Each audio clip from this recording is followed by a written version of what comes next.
Bien. Je vous remercie, cher Éric Gross. Certain que je m'en sortirai beaucoup moins bien que ceux qui m'ont précédé, je ne me risquerai pas à la liste des remerciements parce que c'est un exercice pour lequel je n'ai aucune compétence particulière. Je remercie donc simplement mes amis de m'avoir permis de les rejoindre à Venise. Avant d'en venir à ce que j'ai préparé, il faut quand même que je dise que ce que vous allez entendre est assez différent de ce que vous venez d'entendre. Oui, sans doute. Quand bien même un certain point, en tout cas, se trouve en commun entre nos deux communications. La variété fait la poésie du monde. Hein. Oui. La contradiction en fait la dialectique. Quand Gennaro Toscano m'a proposé de parler, je ne savais pas trop au fond quel point de vue adopter, puisque comme vous le savez, il m'arrive d'être professeur d'université, comme il m'arrive d'écrire dans un journal, un de ces grands quotidiens du soir, comme vous l'avez dit tout à l'heure. Donc je me suis livré à un exercice qui risque peut-être de paraître à certains malséant et qui me conduira à dire des choses qui vont peut-être paraître aussi un peu acides quelquefois, qui est juste un état une tentative de réflexion, d'analyse un peu globale sur les usages politiques du patrimoine, vu aussi bien d'un point de vue historique, brièvement, que d'un point de vue beaucoup plus contemporain, et c'est là sans doute que nous nous croiserons.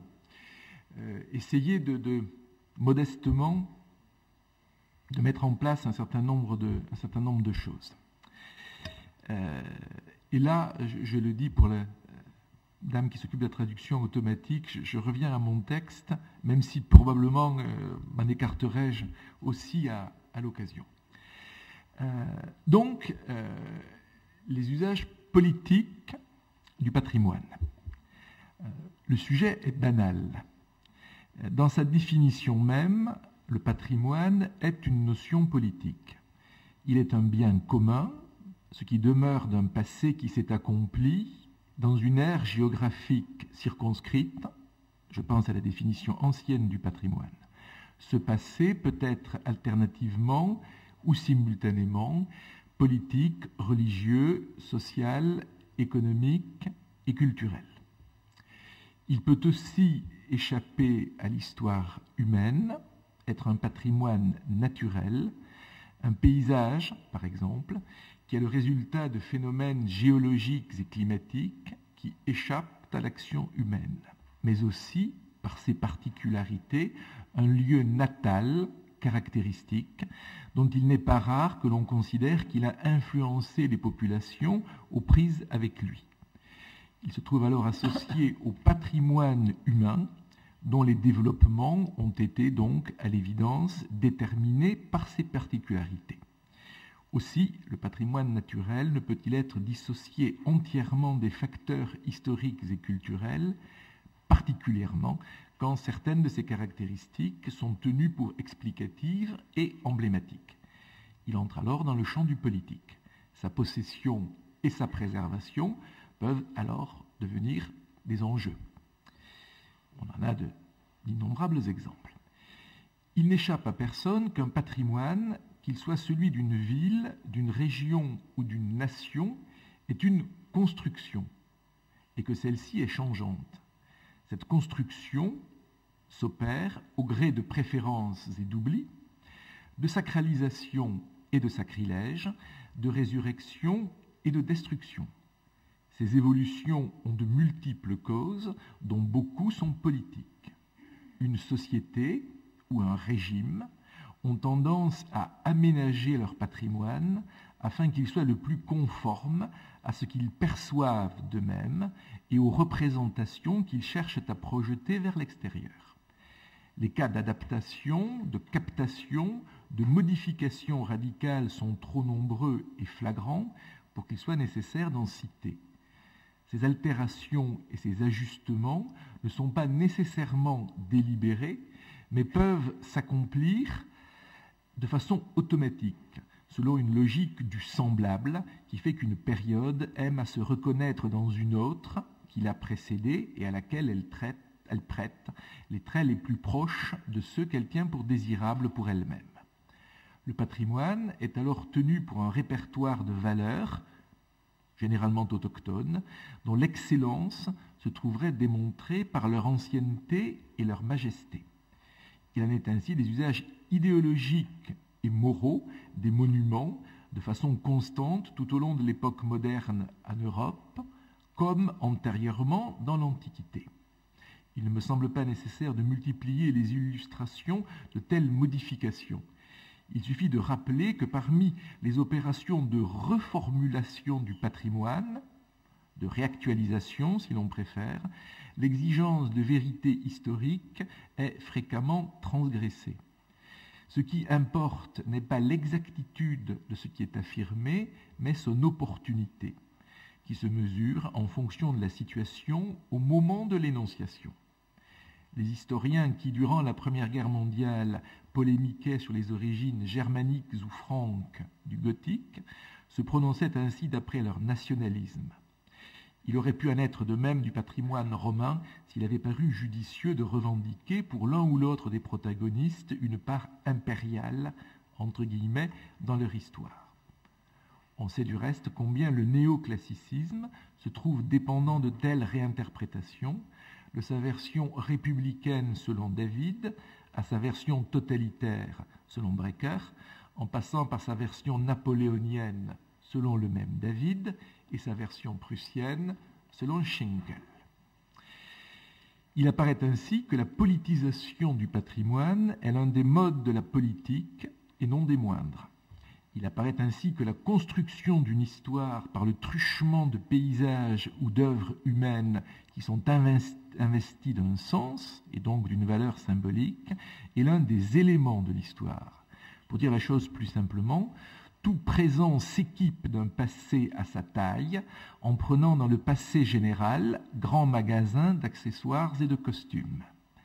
La métaphore n'en est pas tout à fait une, le défilé en costume et la reconstitution étant deux procédés fréquemment employés, éventuellement au risque du ridicule. Au XXe siècle, dans les cas relativement bénins, cela ne produit qu'un spectacle dans le genre des parades fascistes à la romaine. Dans le pire, cela donne la cérémonie de la fête de l'art allemand à Munich en juillet 1937, archétype d'une captation de l'histoire à des fins idéologiques, sans aucun souci d'une vérité, captation opérée par le truchement de spectacles de foule, doublement de foule, à destination de la foule des spectateurs et jouée par une autre foule, spectateurs et figurants communiant dans l'entité du peuple uni, ein Volk, ein Reich.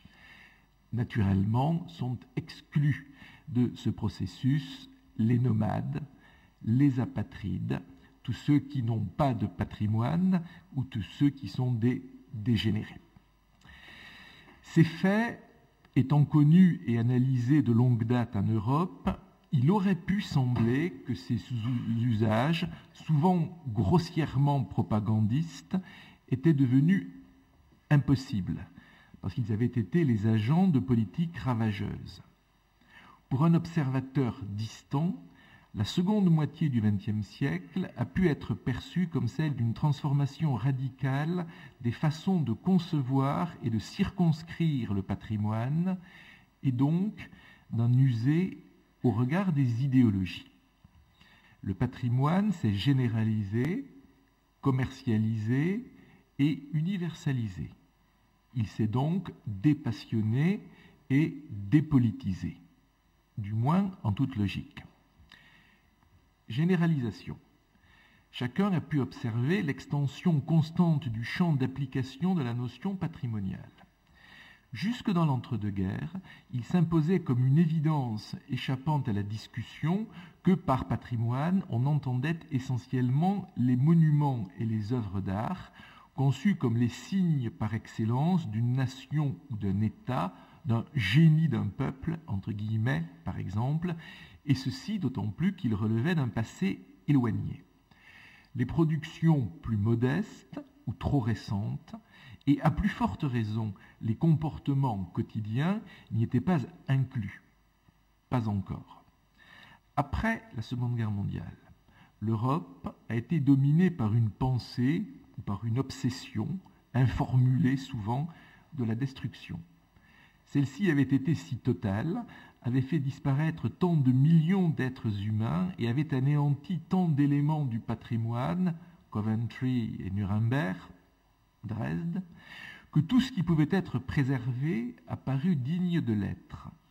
Encore faut-il ajouter que cette guerre a été la forme tragique et accélérée d'une destruction qui avait commencé des décennies plus tôt, destruction dont modernité est l'autre nom. La modernité industrielle a progressivement poussé à leur disparition des classes sociales, des activités, des modes de vie et tout ce qui pouvait leur être associé. Par exemple, les sociétés paysannes n'ont pas survécu longtemps. Il n'est sans doute pas fortuit que des notions telles qu'art populaire, folklore, tradition régionale aient pris forme au moment où les objets et les comportements qu'elles désignaient étaient en voie de disparition.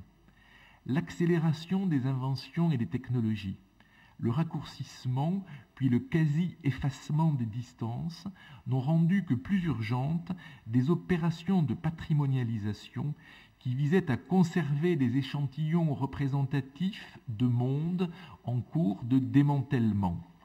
Des expositions et des travaux érudits ont été dédiés aux modes vernaculaires de l'architecture, comme aux contes et légendes, aux musiques autochtones et à tout ce qui pouvait relever d'un primitif, entre guillemets, en perdition.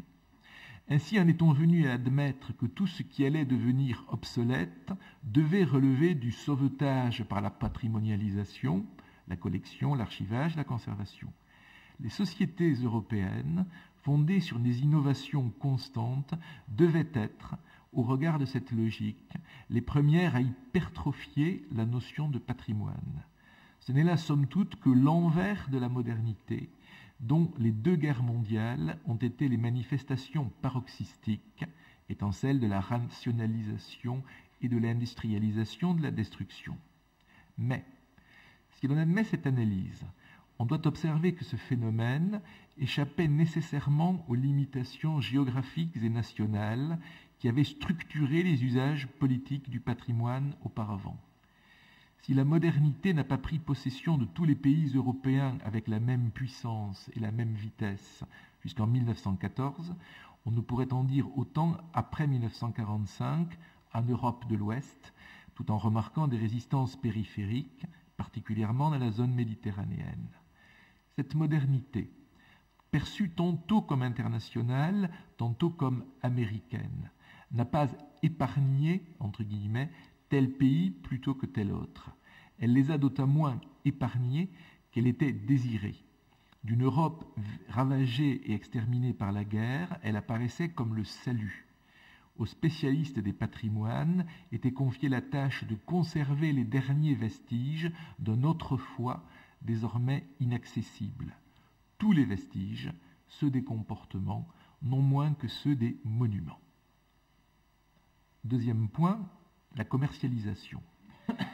Cette extension de la notion de patrimoine est allée de pair avec la systématisation de l'exploitation commerciale du patrimonial, autrement dit le tourisme sous toutes ses formes. Lentement d'abord, puis à un rythme accéléré quand les succès de la société de consommation ont permis de dégager assez de profit et de temps pour que se constitue une industrie des loisirs et une industrie culturelle, les deux étant difficilement dissociables, la conservation des vestiges s'est accompagnée de leur mise en spectacle, parfois au risque de leur dégradation, comme on l'a observé à Lascaux, pas seulement à Lascaux. Depuis un demi-siècle, le tourisme est le mode de consommation du patrimoine, mode de plus en plus démocratique, si l'on entend par là accessible au plus grand nombre. Mode de plus en plus rentable dans les lieux où la concentration est maximale, comme c'est évidemment le cas à Venise. On ne détaillera pas longuement le fonctionnement de ce système, dont le fonctionnement s'observe aisément. Il est patent qu'il détermine un usage sélectif du patrimoine. Dans une ville donnée, il s'attache à un petit nombre d'éléments patrimoniaux et relègue les autres dans une bienheureuse solitude. Il est tout aussi patent qu'il repose sur le principe d'une admiration obligatoire et garantie d'avance, admiration qui n'exige pas que le touriste comprenne ce qu'il voit ou visite, mais qu'il soit simplement satisfait d'avoir vu la Joconde ou la Sixtine, ce qui lui permet de rejoindre à son tour la foule unanime de ceux qui ont vu le tableau ou les fresques de leurs propres yeux, quoiqu'un bref moment, parce qu'il était interdit de s'attarder plus longtemps en raison de l'affluence. Cette contemplation prévue relève donc d'un rituel social plus que d'un jugement de goût. Elle doit être attestée par des photographies et des vidéos, moi devant le Colisée, moi au Mont-Saint-Michel, moi devant Notre-Dame de Paris. Elle s'applique indifféremment à des objets très différents les uns des autres, dans le temps et l'espace. Objets qui s'égrènent au fil de l'itinéraire d'un tour opérateur ou des conseils d'un guide. Il ne s'agit pas de choisir, il s'agit de s'ébahir. Le tourisme, dans ses formes contemporaines, suppose que l'on aille de chef-d'œuvre en chef-d'œuvre sans manifester de préférence, ce qui est aussi naturellement le principe inhérent au musée. Après Valéry et Adorno, il serait superflu de revenir sur la critique de l'institution muséale et de rappeler qu'entrer au musée signifie pour un objet une modification complète de sa perception et de sa définition. La patrimonialisation touristique change des lieux entiers en musées d'eux-mêmes, où l'on admire tout ce qu'il faut admirer comme il convient et où se vendent de grandes quantités de souvenirs et d'images qui attestent du passage en ces endroits prestigieux. Les spécificités des objets, à leur sens propre, les fonctions politiques et religieuses qui les ont suscités sont réduits à l'état de traces quand ils ne sont pas simplement effacés. En ce sens, la commercialisation du patrimoine ne peut que le dépolitiser. Il appartient à tous, tous l'aiment, tous le révèrent, tous le consomment. Venise n'est ainsi plus Venise, pas même une ville italienne, ce qu'elle ne fut du reste jamais si simplement, mais plutôt peut-être désormais une ville chinoise. Venise est un cercle rouge sur la carte du monde où a lieu un carnaval et où il faut être passé. Et où, me dit-on, la plupart des objets de verre qui sont vendus dans les boutiques sont fabriqués en Chine. On en dirait autant avec les corrections nécessaires d'Amsterdam, de Rome, de Paris ou de Prague. Le tourisme international est l'une des manifestations les plus évidentes du monde unifié et globalisé, dans lesquelles les patrimoines qui alimentaient jadis des commémorations nationales ou nationalistes se sont rejoints, gadgetisés et spectacularisés ensemble. L'invention de la notion de patrimoine universel ou patrimoine de l'humanité s'inscrit dans cette logique comme sa conclusion. Le musée universel d'André Malraux en était la préfiguration, non moins que la collection de livres qu'il avait créé, l'univers des formes. Elle affirme que l'humanité, soit la totalité des êtres humains, a un intérêt manifeste à ce que soit préservé tel monument ou tel comportement. Dans ce dernier cas, le patrimoine universel est dit immatériel. Des listes sont dressées où voisinent des éléments disparates désignés par des commissions. L'universalité ainsi postulée rappelle le projet de paix universelle kantien, mais en est la version contemporaine, celle du capitalisme mondialisé, unifiant la planète en un marché de libre circulation des biens et des personnes. Examiné du point de vue du politique, le patrimoine universel j'ai perdu ma ligne, pardonnez-moi, sous-entend une situation assez proche de celle que postulait l'hypothèse de la fin de l'histoire, selon un philosophe qui fut à la mode. À la pacification généralisée des peuples, à leur prospérité assurée par le libre-échange, à une forme de communication mutuelle assumée par l'économie, tous parlent la langue des chiffres, répond la réunion dans ce patrimoine universel d'œuvres réduites à l'état d'œuvres et de coutumes qui ne peuvent cohabiter en paix que si elles sont en effet réduites à l'état d'œuvres et de coutumes.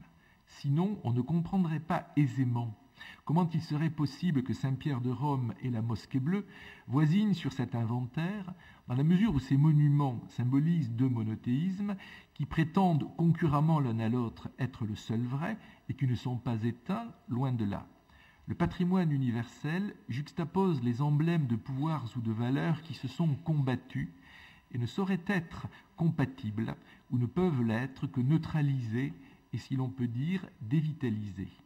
Le concept de patrimoine universel, ainsi considéré, postule la dépolitisation autant que la désacralisation de ce qu'il labellise, de même que le capitalisme ne peut que souhaiter l'effacement des politiques et des religions quand celles-ci sont susceptibles d'empêcher la libre circulation des marchandises.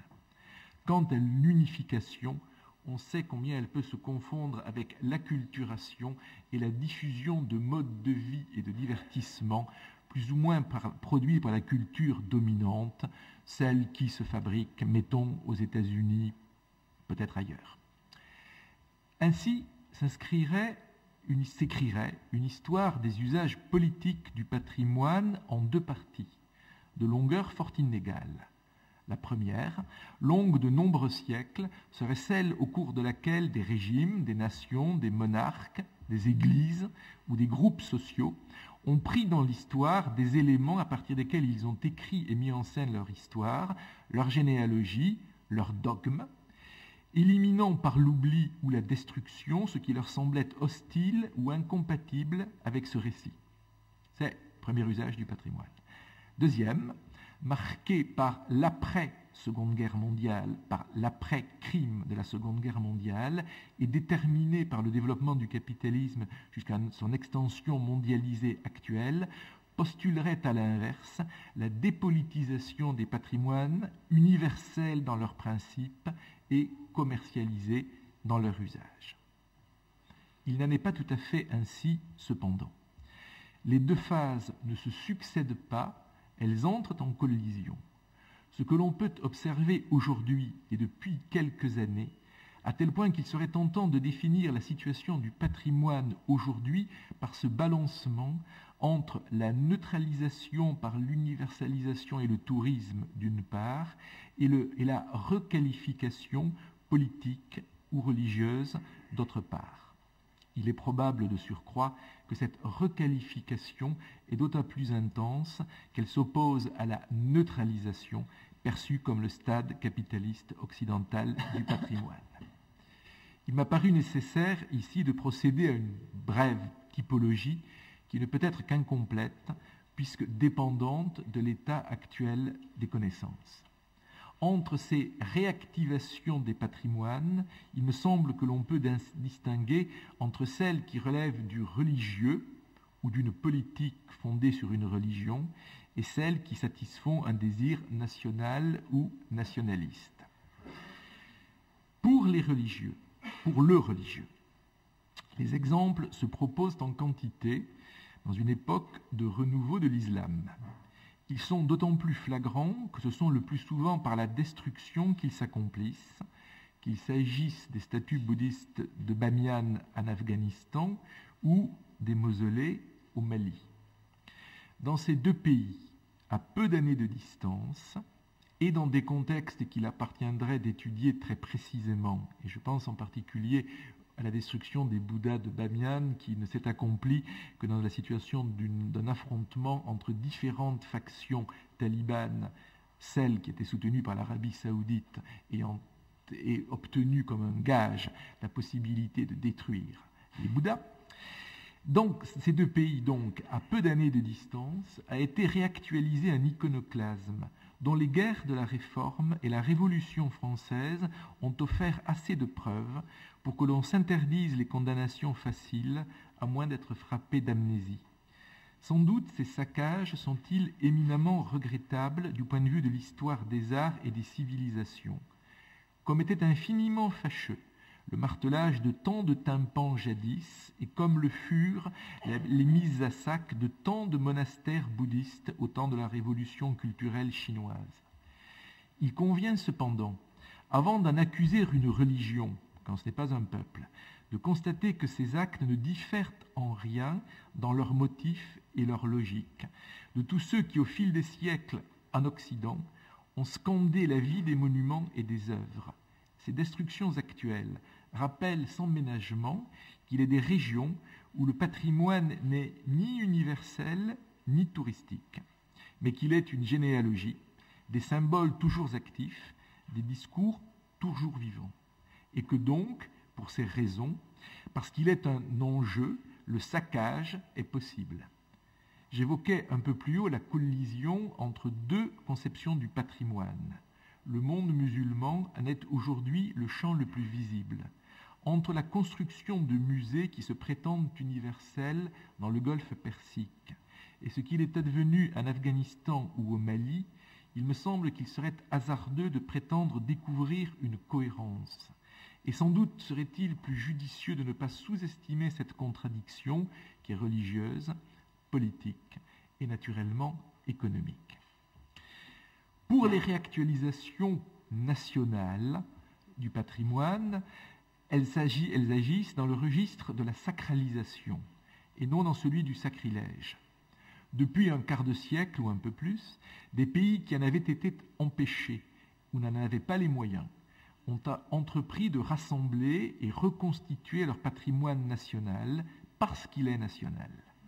Ainsi a-t-on vu les oligarques russes faire revenir en Russie de nombreuses œuvres d'artistes russes qui avaient été créées en Europe de l'Ouest, le plus souvent par des exilés du temps du communisme, tandis que les artistes russes des avant-gardes, condamnés auparavant, sont revenus en grâce.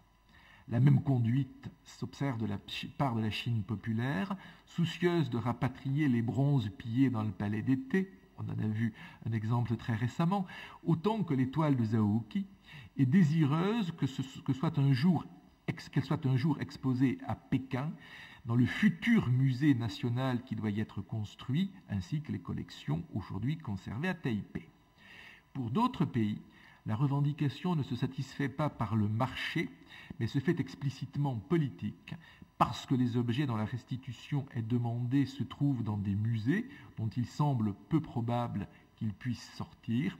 Je pense naturellement ici au Pérou, au Mexique, à la Grèce, ou aux revendications qui n'ont d'ailleurs pas été satisfaites des Indiens Hopi au cours d'une vente aux enchères qui s'est récemment tenue à Paris.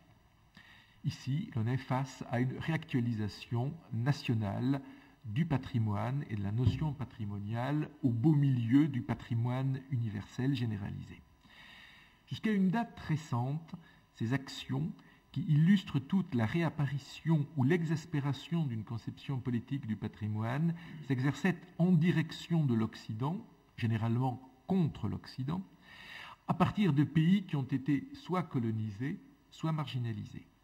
Cette situation donnait à comprendre que la supposée universalité du patrimoine était une conception occidentale, une conception de pays riches, ce qui est du reste également le cas de la notion de mondialisation. Désormais, cependant, cette géographie n'est plus si certaine, et le patrimoine est redevenu l'enjeu de polémiques clairement inspirées à l'intérieur de l'Europe par des questions d'histoire et de culture nationale. Je pense naturellement, pour avoir dû y intervenir, à ce qu'il est advenu récemment de l'exposition de l'Allemagne au Louvre. Le Louvre est, dans son paroxysme de gloire et de chiffres que vous avez évoqué à l'instant, le musée du patrimoine universel selon la conception occidentale à son zénith, et selon les pillages napoléoniens aussi. Il est né d'une conception républicaine du patrimoine construite contre la monarchie et la religion, donc d'une conception politique. Avec François Mitterrand, on l'a bien vu. Mais on l'avait presque oublié, quoique le Grand Louvre ait été aussi précisément une opération politique destinée à inscrire le nom d'un président de la République parmi les grands protecteurs des arts. Vous remarquerez par parenthèse que la plupart des présidents de la République française ont tenu à associer leur nom à la création d'un musée. le Centre Pompidou, le musée d'Orsay de Valéry Giscard d'Estaing, la très grande bibliothèque et la Bibliothèque nationale de France de François Mitterrand, le musée du Quai Branly de Jacques Chirac. La liste s'arrête là, vous le remarquerez aussi. Donc, on avait un peu oublié que le Grand Louvre était un lieu politique. Or, il se trouve accusé par une partie de la presse allemande, aujourd'hui, d'avoir organisé une exposition avec pour dessein d'écrire l'histoire de l'Allemagne à travers son patrimoine comme un chemin solitaire, ein Sonderweg, du romantisme au national-socialisme. Ne manque ni le patrimoine naturel, c'est pour ça que je l'ai évoqué, les paysages emblématiques de la nation allemande, du paysage allemand peint par Friedrich et Carus, ni la revendication néoclassique, Schinkel, et néogothique, les Nazaréens, ni les problèmes des filiations politiques, artistiques et religieuses. Il n'y manque naturellement pas non plus le néoclassicisme de dictature. Une exposition artistique fondée à l'origine sur une réflexion historique et esthétique se voit soudain accusée d'être politique parce qu'elle montre le patrimoine national d'une certaine manière qui serait, nous dit-on, biaisée et accusatrice. Devant un tel élément, il serait difficile de soutenir que la dépolitisation du patrimoine est accomplie. Je vous remercie.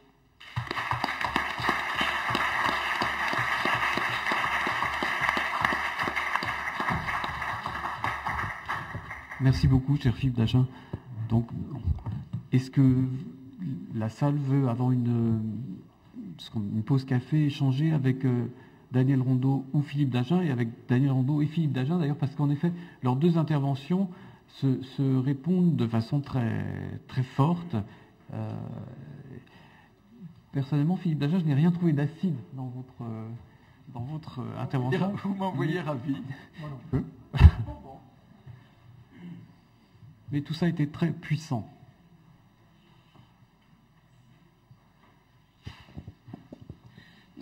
Bonjour, donc Chloé Ariot, je fais partie de la promotion des conservateurs, donc promotion Oscar Wilde. Alors j'avais une question pour Monsieur Rondeau, que je pense que je vais avoir un peu du mal à formuler. En fait, vous avez parlé donc vous avez défini le patrimoine vraiment dans toute son universalité. Cette aura universelle que peut avoir le patrimoine, ce qui correspond logiquement à l'ambition de l'UNESCO. Et du coup, je voulais savoir, parce qu'en même temps, on est à un temps aussi où beaucoup de choses de manière locale sont considérées comme patrimoine. Donc, est-ce que ces choses-là, pour vous, échappent au monde du patrimoine, ou est-ce que dans ce processus de patrimonialisation, tout est amené en termes, je ne sais pas lequel, à avoir cette dimension universelle. Alors, je ne sais pas si ma question a été clairement posée. Je crois que je l'ai comprise. Je crois qu'il y a plusieurs... le phénomène de mondialisation dont parlait Philippe Dagen, cette puissance commerciale mondiale, auquel on pourrait ajouter le bombardement d'images produits quotidiennement par l'industrie lourde américaine, fait que les gens, au moment même où on a ce phénomène de globalisation, les gens dans leur province ou dans leur village sentent ou ont l'impression que les choses qui font partie de leur mémoire locale, puisque c'est de ça que vous parlez aussi. En gros, est-ce que c'est vraiment à deux vitesses? Est-ce que... Non, les gens ont l'impression que tout ce qui fait partie de leur patrimoine local est menacé, donc nous assistons à une sorte de résurgence de ce que je crois que vous avez parlé du folklore, des manifestations autour de patrimoines locaux, manifestations fortes autour de patrimoines locaux. J'avais une discussion il y a assez longtemps avec un Federico Tseri. C'était le premier, je pense, où il avait mentionné très clairement ce problème en disant nous allons assister à un déferlement de résurrection mini-nationale, régionale, folklorique. Les gens veulent sauver ce qui fait leur identité. Donc, est-ce que c'est un patrimoine à deux vitesses? Forcément. Forcément. Je crois qu'il y a des monuments ou des villes qui nous frappent par leur rayonnement justement identitaire, historique, spirituel. Et je ne fais pas tellement de différence entre le spirituel et le politique. C'est-à-dire qu'il y a un rayonnement large qui est un rayonnement identitaire, qui raconte l'histoire des hommes dans une région, dans une ville, dans un pays. Donc, et face à cela, on est confronté à le patrimoine universel. Je ne sais pas combien il y a de sites aujourd'hui inscrits par l'UNESCO. En même temps, on assiste à une demande. Il y a une folie pour le patrimoine universel aujourd'hui. Le nombre de gens qui veulent inscrire leur ville ou les monuments de leur ville au patrimoine universel, ça devient totalement aberrant, puisque en même temps, trop de sites tuent la liste du patrimoine universel. Mais on a tous les jours à l'UNESCO, depuis presque 2 ans, chaque semaine, il y a des gens qui viennent me voir en me disant « mais je ne comprends pas, nous on n'est pas au patrimoine mondial, pourtant c'est très beau chez nous ». Bon, à tous ces gens, la majorité de ces gens-là, je dis « c'est très beau, mais vous ne serez pas inscrit au patrimoine universel ». Mais on a deux vitesses.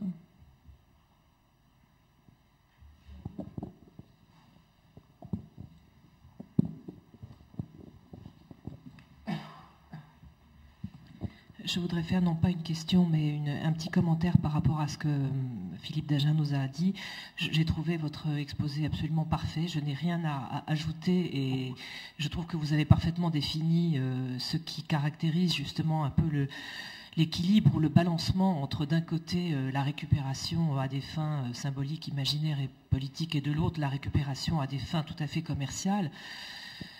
Le problème c'est que par exemple, je crois qu'il est c'est presque un discours de privilégié. C'est-à-dire, nous avons beaucoup de chance, nous, en Occident, de pouvoir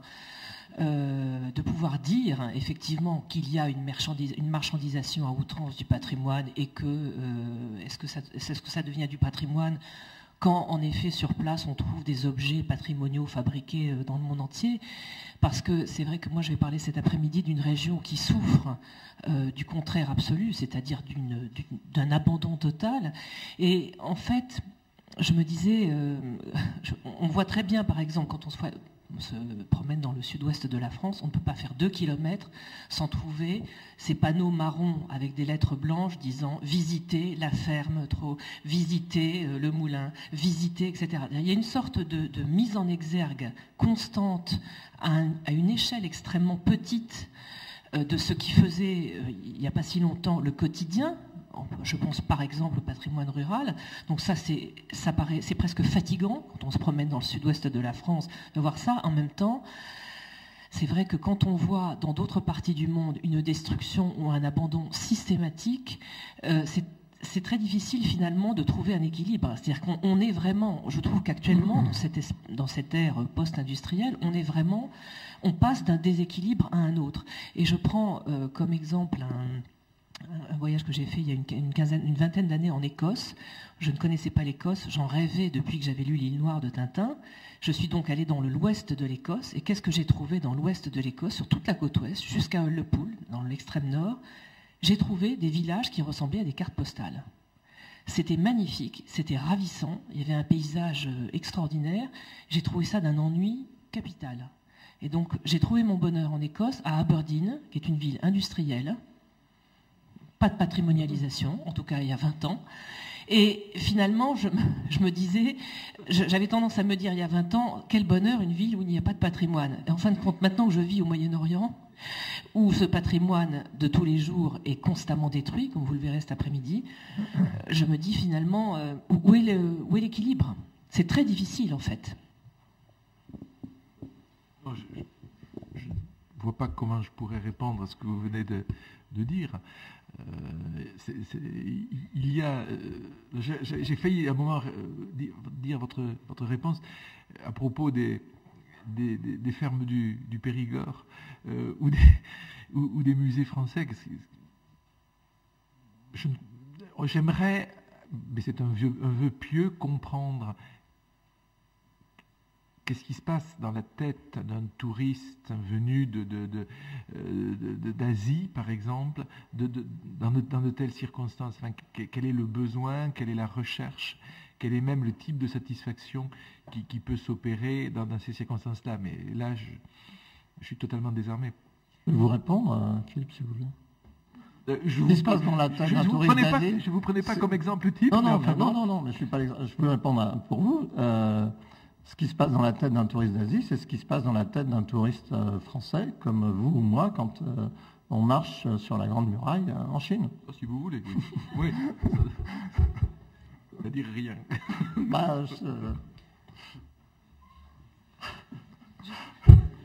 Bonjour, Flora Joubert, élève conservateur. Ma question s'adresse aussi à Monsieur Dagen.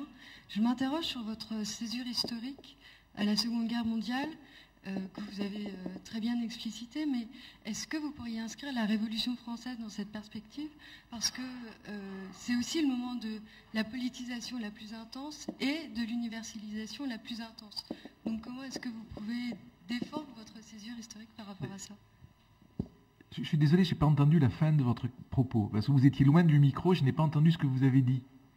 Oui, comment est-ce que vous lisez la Révolution française, son rapport au patrimoine, qui est, si on généralise, le moment où, avec les destructions révolutionnaires, la politisation du patrimoine est très intense, oui. Et aussi le moment où les musées se créent, et donc l'universalisation du patrimoine est très affirmée. Ce qui fait que... À moins de considérer que le discours sur l'universalisation du patrimoine porté par la création du Louvre est un discours politique à l'usage de la République. Et que donc, en la circonstance, l'universalité n'est que le nom que l'on donne au positionnement que le nouveau régime prend par rapport aux puissances voisines. Y compris d'ailleurs en fondant ce musée de manière assez peu respectueuse du droit des gens. Parce que quand même, je sais bien qu'il y a eu le traité de Versailles et les restitutions, mais enfin, l'ampleur du pillage qui a été accompli par les armées impériales pendant toutes les campagnes napoléoniennes me paraît jeter sur la notion de patrimoine universel une lumière un peu particulière. Non, vous trouvez normal ça ? Non, mais c'est pas ça. Hein. C'est que on est dans l'histoire. Les armées impériales, s'il y a 2 siècles, cette notion de patrimoine universel, elle n'est pas la même que celle d'aujourd'hui. Loisel s'intéresse à la Révolution française. Ah, la Révolution française, oui. La Révolution française, c'est principalement une époque de destruction du patrimoine. Et après. Victor Hugo parle justement des monuments français, et il dit la Révolution française a été terrible. Et comme je suis champenois, il dit, et en Champagne, elle n'a pas été terrible, elle a été horrible, parce qu'il y a eu des destructions massives, destructions entières de monuments, les pierres des monastères ou des églises vendues à l'Ancan. Oui, bien sûr. Oui. Bon. Premier remords. Et si je peux dire un mot sur la césure de Deuxième Guerre mondiale, je pense qu'il y a un problème avec la fin de la Deuxième Guerre mondiale. Pour reconstruire, pour repartir dans une époque de paix, nous sommes forcés, ça se passe en construction de l'Europe, la CECA, la France et l'Allemagne, et nous sommes obligés, pour regarder l'avenir, pour essayer de bâtir un avenir pacifique, nous sommes obligés d'abandonner la mémoire de ce qui s'est passé. Donc abandonner la mémoire de ce qui s'est passé, c'est-à-dire abandonner la mémoire de l'histoire. Donc ça, c'est une première chose. Et en même temps, en Europe, il y a 2 grands peuples et 2 grands pays qui vont être obligés à une opération de déni ou d'oubli, ou d'amnésie plutôt, historique importante.